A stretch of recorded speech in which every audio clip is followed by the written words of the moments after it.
If you can't trust yourself, you can't trust anything. Because if you can't trust yourself, can you trust your mistrust of yourself? Is that well-founded? See? If you can't trust yourself, you are totally mixed up. You haven't a leg to stand on, you haven't a point of departure for anything.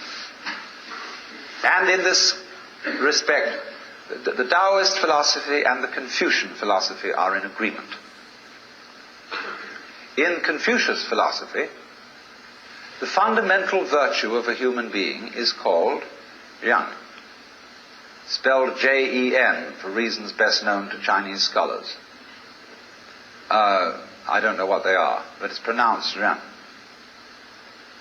And it's a character, Chinese character, that Confucius placed as the highest of all virtues, higher than righteousness, higher than benevolence, and it means approximately human-heartedness. Now,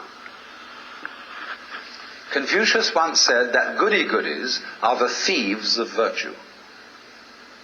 Virtue in Chinese is de. We Romanize it as T-E-H. De. And it means virtue not in the sense of moral propriety, but virtue in the sense of magic, as when we speak of the healing virtues of a certain plant. A man of true virtue is therefore a human-hearted man. And the meaning of this is that one should above all trust human nature in the full recognition that it's both good and bad, that it's both loving and selfish. Now, let me give an illustration of the wisdom of this. When people fight wars,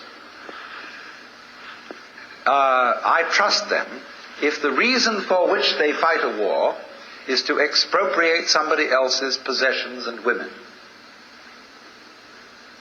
Because they will fight a merciful war. They will not destroy the possessions and the women that they want to capture. They want to enjoy them. And that's a war based on simple, ordinary, everyday human greed. The most awful wars that are waged are the wars waged for moral principles. You are a lousy communist.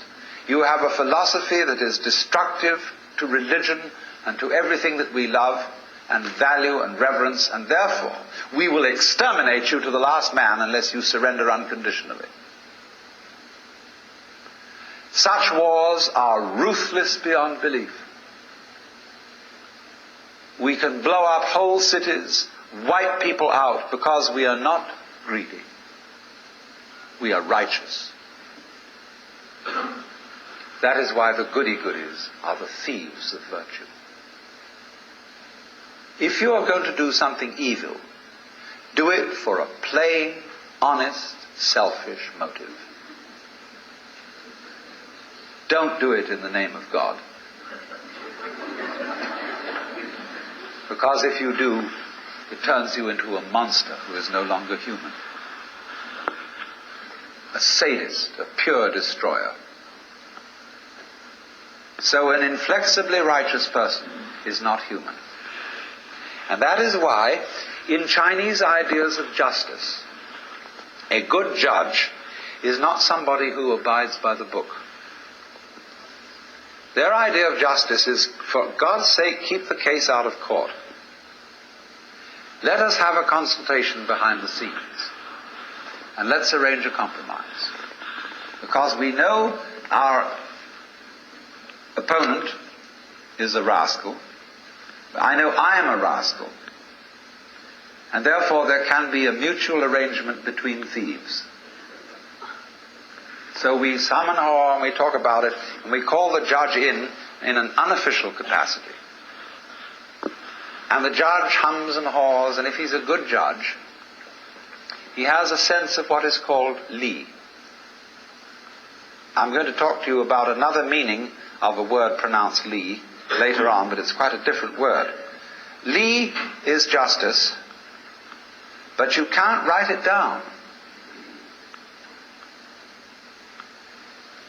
There is another word for justice or law in Chinese, zi.